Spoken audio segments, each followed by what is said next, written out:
태풍 카눈이 9시 20분에 경남 남해안 거제로 상륙해서 지금 계속 북상하고 있습니다.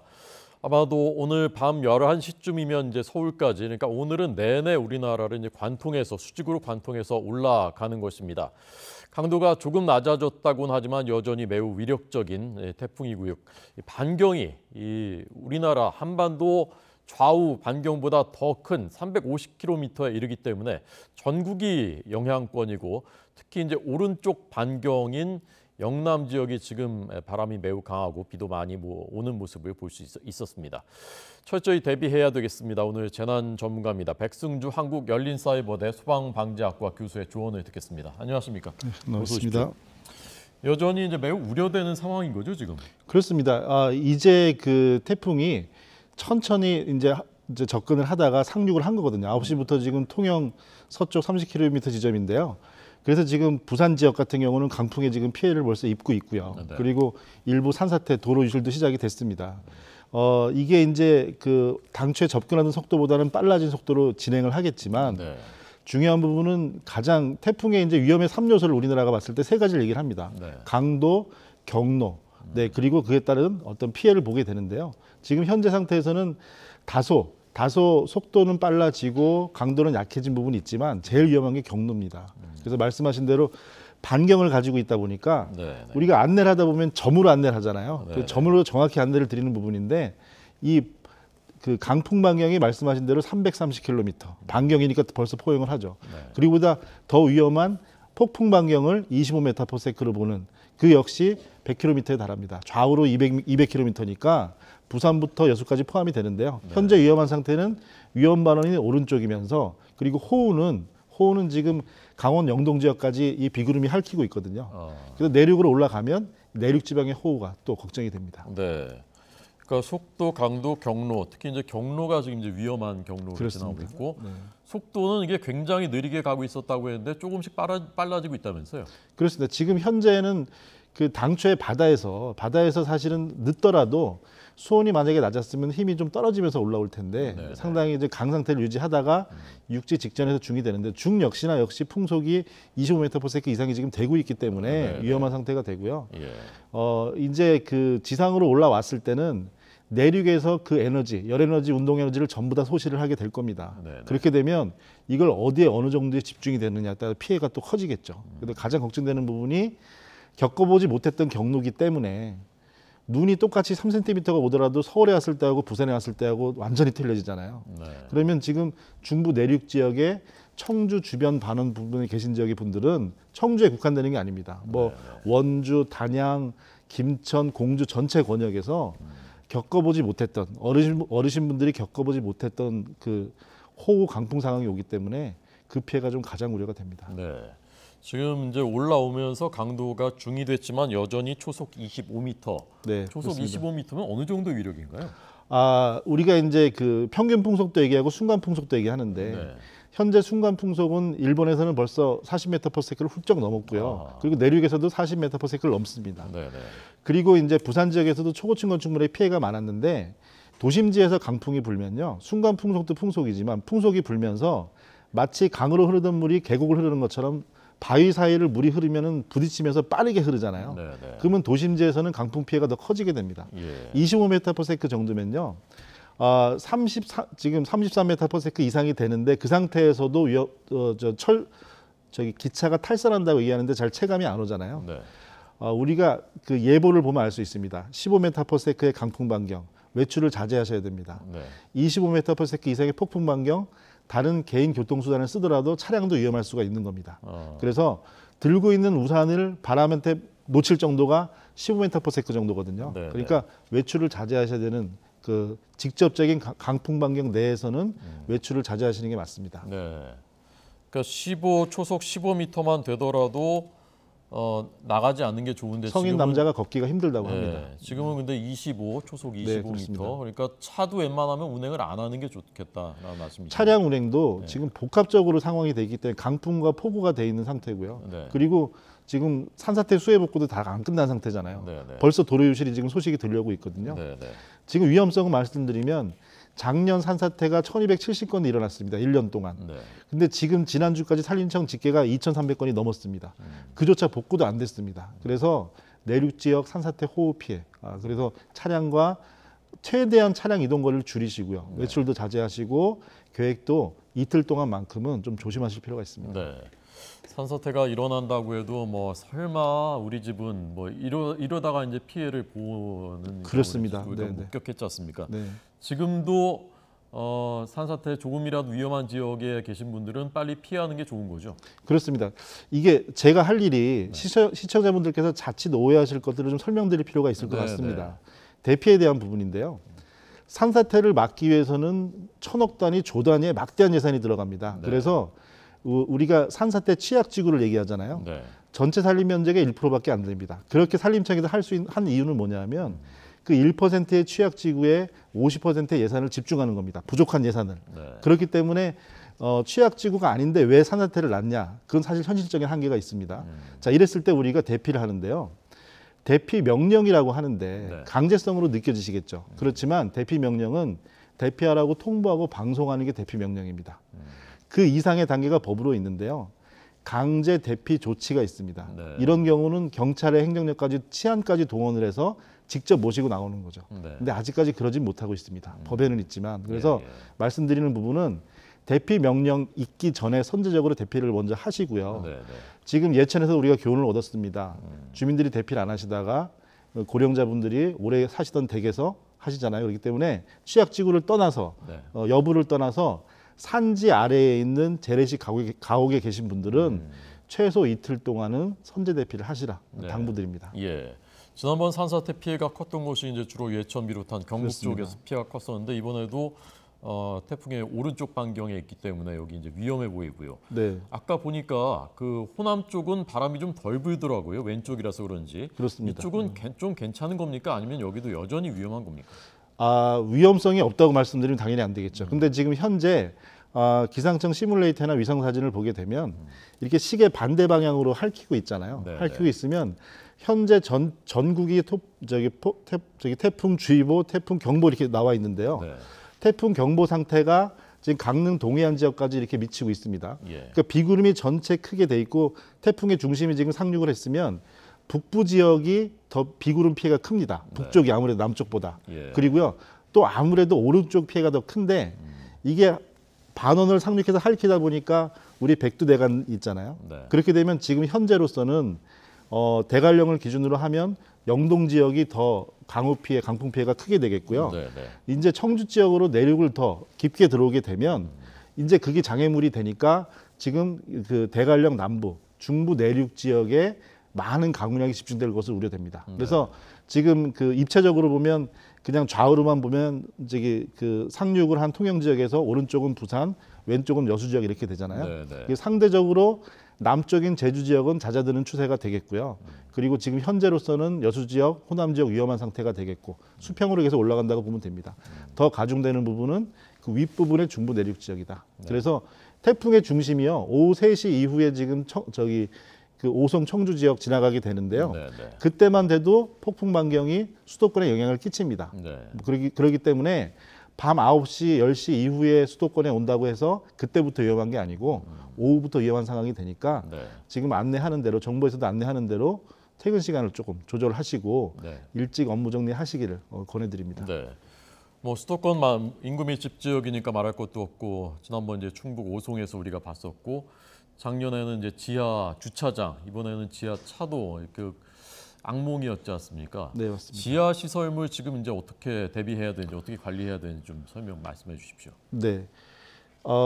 과거에 이제 지었던 반지하 주택, 지금도 거주하고 계시는 반지하 주택 그리고 지하 주차장, 지하 차도까지 지하 공간의 활용도가 도시 밀집이 높아지니까 많이 커졌습니다. 네. 근데 그에 따른 대응은 많이 부족한 것 같습니다. 결론은요, 우리가 조금 이치를 생각해 보면 물이 낮은 곳으로 가라앉잖아요. 그렇게 되면 모래주머니를 쌓고 차수판을 대고 여러 가지 대비를 하는데 모래주머니와 차수판이 완벽한 해결책이 아니라는 건 누구도 아시니까 네. 낮은 지대에 계시면 침수 방지 조치로서의 모래주머니 차수판도 하시지만 네. 역시 하루 이틀 정도는 주변 고지대 그리고 한 건물에서도요 이웃 간에 반지하 건물이 있으면 미리 이웃간에 연락을 하셔서 불편하면 좀 올라가서 하룻밤 지내자 이렇게 하시는 식으로 이렇게 좀 서로 대피하시고 도우시는 그런 모습을 좀 바랍니다. 네. 지금 태풍의 상황으로 봤을 때는 그 오늘 내일도 지하가 침수될 정도의 많은 비가 올 가능성이 있는 겁니까? 호우 가능성은 분명히 있습니다. 왜 그러냐면 그 지금 에너지를 그 적도에서부터 높은 열 에너지를 수증기로 뿜고 오는 게 태풍이다 보니까 그럼 내륙으로 들어와서 지금 북한 쪽으로 가면서 소멸이 된다는 얘기는 결과적으로 그 물을 한반도 전체에 뿌린다는 얘기거든요. 그렇게 되면 이게 경로상, 강로상 오히려 약해져서 정체가 되면 한 부분에 집중될 수 있고요. 다시 말씀드리지만 중부 내륙 지역에서 재래식 가옥이나 예천에서의 교훈처럼 대피를 미리 하시는 부분이 아니면 정말 좀 안 나도 되는 인명 피해에 대해서 안타까움을 좀 다시 좀 일어나지 않기를 바라는 마음입니다. 네.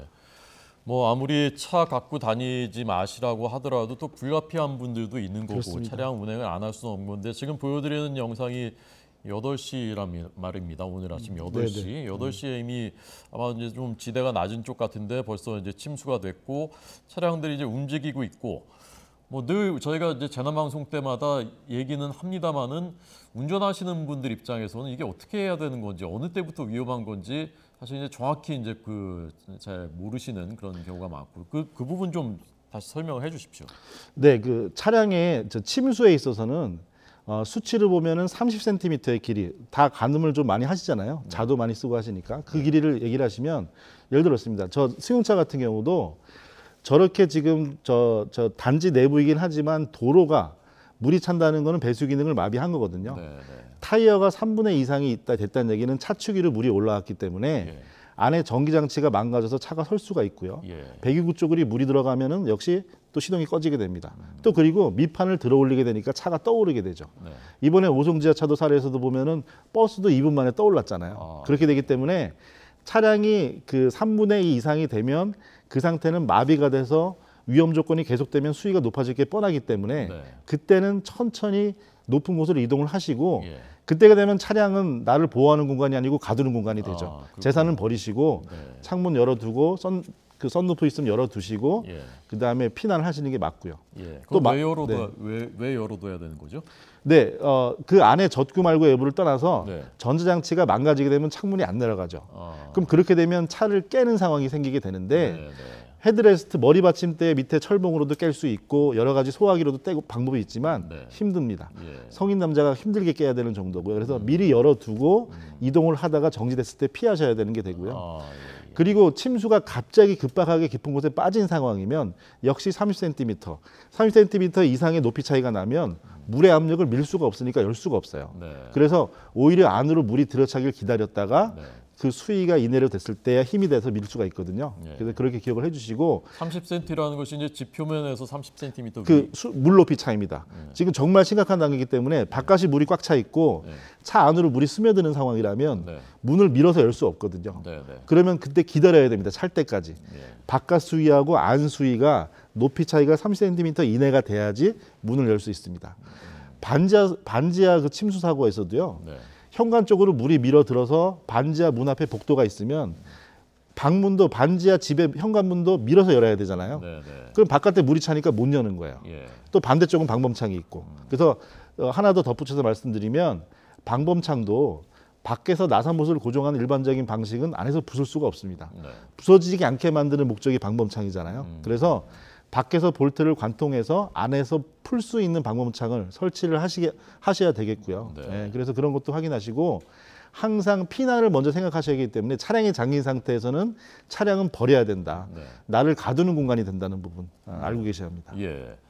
그러니까 타이어의 3분의 2 정도 되면 이제 그때는 그 버려야 되는 상황인 거고 한 절반 정도 찰 때 근데 이제 그 갈등이지 않습니까? 이거 갈 수 있을 것 같기도 하고 아니면 안 가는 게 좋은 건지 어떻게 해야 됩니까? 그러니까 시동이 걸린 상태고 3분의 2 이상 올라오면 점점 진행하다가 어느 순간에 시동이 꺼지게 되니까 그 연료 탱크에 불이 램프가 들어와도 조금 더 갈 수 있다 뭐 이렇게 말씀을 드릴까요? 그렇지는 않습니다. 이건 정말 재난이 심각한 상황이니까 최대한 그 상황이면 가던 방향을 진행해야 되겠다 생각하지 마시고 반대로 이번 오송지하차도에서도 바로 버스 뒤에 있던 승용차가 물이 차들어오기 시작하니까 가운데 부분에서 유턴을 해서 주변 차량 살리고 하셨잖아요. 그래서 대피가 먼저입니다. 옆으로 대피하시고 그때만 차량마저도 이동이 안 된다면 네. 차를 버리고 피난하시는 게 맞습니다. 네. 이제 오늘 오후에 충청 지역을 통과하고 오늘 밤 지나서 11시쯤 밤 11시쯤에는 서울에 매우 근접하고 이렇게 지나간다고 그렇습니다. 하는데 그럼 이제 밤 늦게 수도권 인구가 밀집되어 있는 지역 주민들은 그때 이제 태풍을 맞이하실 텐데 네. 집에도 그럼 뭘 붙여야 되는 건지 네. 사실 그걸 붙였다 띄었다 하는 것이 이제 보통 일은 아니거든요. 그렇죠. 어떻게 하는 게 좋습니까? 이제 뭐가 맞다 틀리다 여러 가지 말이 있지만 네. 유리창이 일단 깨지는 순간을 생각해 보면요. 네. 유리창이 깨지는 거는 아주 재래식 가옥이 아니면 그 두 겹의 이제 단열 유리가 돼 있는데요. 네. 지금 실험에 따르고 보면 이제 전통적으로 X자보다는 저렇게 네모 형태를 붙이는 게 더 효과적이라고 합니다. 아, 그렇습니까? 네, 그런 부분이 되는데요. 일단은 제일 창문이 깨졌을 때 가장 큰 이유는 뭐냐 하면 네. 창문을 살짝 열어두거나 창틀 사이의 그 틈 때문에 이격 때문에 흔들거려서 그 충격 때문에 창문에 충격이 가는 거, 유리에 충격이 가는 거죠. 네. 그러니까 이거를 막으려면 창문을 꽉 닫아두고 이중창이면 이중창 다 닫아두고 네, 네. 잠근 상태로 힘을 준 다음에 예. 창틀과 프레임 사이에 우유곽, 방수가 젖어도 힘이 남아 있으니까 네, 네. 우유곽 같은 걸 끼워 넣어서 흔들리지 않게 하죠. 그리고 커튼이라도 또 있으면 닫아 놓고요. 네. 미리 하신다는 지금은 커튼 닫아놓으면 네. 도움이 됩니까? 커튼이 닫아 놓으면 예. 깨지는 유리가 비산하지 않습니다. 아. 터지는 순간 바깥 압력이 높으니까 안쪽으로 유리가 들어오겠죠. 네, 네. 그렇게 해서 2년 전에 한 네. 그런 예가 있습니다. 거실 유리가 깨져가지고 막 되니까 네. 그 상황에서 놀라셔가지고 네. 우리 시민분께서 그걸 치우다고 하다가 배서 출혈로 사망하신 사례도 있어요. 아. 그래서 그 정도 상황에서 깨졌다 그러면 그때는 화장실이나 다른 작은 방 구석으로 가셔가지고 잠깐 기다리셔야 되는 거고요. 네, 네. 커튼도 되는데 물론 미리 대비하신다면 우리가 스마트폰 액정 필름을 붙여놓잖아요. 네, 네. 깨졌을 때 비산하지 않잖아요. 예, 예. 그래서 미리 필름을 붙일 수도 있는데 지금 그러시긴 늦은 거고요. 현재 상태에서는 꽉 닫고 우유곽 끼워 놓으셔가지고 창틀을 흔들리지 않게 해라. 그리고 커튼이 있으면 닫아놔서 혹시 깨지더라도 네. 비산하는 피해를 좀 막으시길 네. 당부드립니다. 네. 붙일 수 있다면 네모자로 붙이는 게 더 가장자리에 좋고요. 붙이는 게 좋고. 효과는 더 좋고요. 네모자로 이렇게 두 겹으로 네. 또아리를 틀듯이 이렇게 여러 겹을 하는 게 더 좋겠죠. 아. 네. 저희가 지금까지 들을 때는 이제 깨질 때 그 말씀하신 비산 이렇게 흩어져서 막 날아오는 걸 막기 위해서 X자로 붙인다고 알고 있었는데 네. 저렇게 네모자로 붙여놔도 그 비산을 막는 효과가 있는 건가요? 똑같은 효과가 있는 거고요. 이게 상대적으로 이제 시대가 바뀌면 이런 기준도 바뀌어야 되는 게 네. 이제 저런 게 이제 예전에 우리 어릴 때 학교에 있던 단창 한 겹의 유리창 아, 있잖아요. 얇은 유리? 네네. 그런 유리창에 대해서 좀 강도를 보강하기 위한 개념에서 뭔가를 덧붙이는 게 좋다는 게 전통적으로 왔는데 네, 네. 지금 현재 강화 유리는 우리 자동차 유리 피난할 때 보더라도 큰 힘으로 때려도 막 잘 안 깨지잖아요. 그래서 가정의 유리가 그 정도는 아니지만 두 겹 유리를 대부분 쓰고 있거든요. 네. 그래서 큰 충격이 전해지지 않도록 창틀을 든든히 고정하는 게 가장 먼저다 말씀드립니다. 네. 자, 감전 같은 것도 조심해야 됩니까? 그렇습니다. 이게 물이 돼 있고 전기가 돼 있는 상태면 사람이 감전으로 사고가 나고 실제로 그런 사고가 많이 납니다. 그래서 대피를 하실 때 위험 가옥에서 그 안전하다고 생각했던 가옥도 피해가 나면 대피를 하시잖아요. 대피하실 때는 반드시 그 전기하고 가스는 차단해 두셔야 되고요. 네, 네. 그리고 나중에 복귀를 하셨을 때도 물 같은 게 다 젖었다 빠지게 되면요. 네. 거의 모든 상황에서 누전과 감전 상황이 생깁니다. 네. 그렇게 되니까 전기 차단기를 다 내려놓고 예를 들어 우리가 그런 거 있지 않습니까? 냉장고를 전기를 잠깐 끊으면 안 좋다는 얘기를 가지고 있잖아요. 네.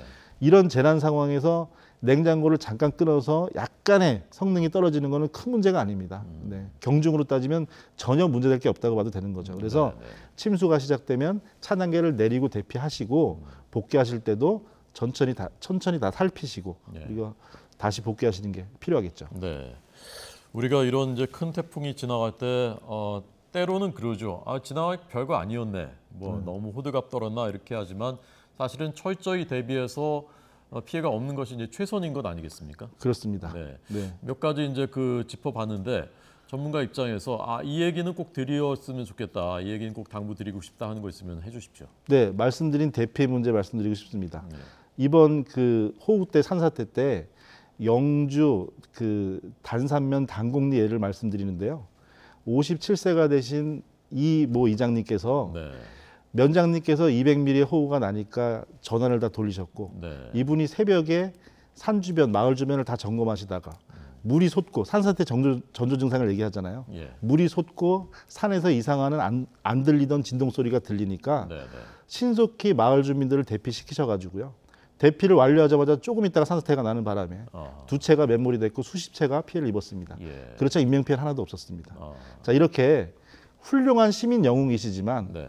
우리가 시민 영웅에 의존해야 되는 시대는 아니잖아요. 그래서 선제적인 대피, 노약자분들 아까 말씀드린 대로 원포인트로 말씀드리면 중부 내륙 지역에 이런 태풍의 경력을 겪어보신 적이 없는 산 밑에 재래식 가옥에 계신 분들은 네. 선제 대피를 좀 하시기를 당부드립니다. 네. 네. 근데 교수님 그 산 밑에 계신 어르신들이 네. 뭐 뉴스를 안 보시는 분들도 있을 테고 그렇습니다. 자력으로 대피하시기 어려운 분들도 있을 테고 그렇죠. 또 대피해서 어디로 가야 되는지 갈 데가 없는 분들도 계실 텐데 네. 그런 분들은 어떻게 해야 되는지. 그러함에서는 네. 우리가 오송 사고 그다음에 예천 사고에서도 볼 수 있듯이 예. 아까 초반에 말씀드린 대피 명령이란 단어가 네, 네. 문자가 오게 되면요. 대피하시기 바랍니다라고 옵니다. 예. 대피하시기 바랍니다라는 문장 자체도 이상하죠. 네. 사실은 그렇군요. 대피를 명령하는데 네. 바랄 게 아니죠. 그런 부분에서는 법에도 있는 강제 대피 조치, 네. 그래도 행정력까지 동원하고 치안력까지 동원해서 할 필요가 있습니다. 네. 예, 그래서 그런 부분을 해야 한다고 벌써 저희는 6월, 7월에 교훈을 얻었습니다. 네, 예, 네. 그래서 그거 좀 행정력도 좀 적극적으로 하시고요. 예. 그리고 국민 시민분들께서도 크게 반발하지 마시고 좀 예. 따라주시기를 당부드립니다. 네, 알겠습니다. 자, 철저히 대비하고 피해 없이 지나가야 되겠습니다. 백승주 한국열린사이버대 교수였습니다. 감사합니다. 감사합니다.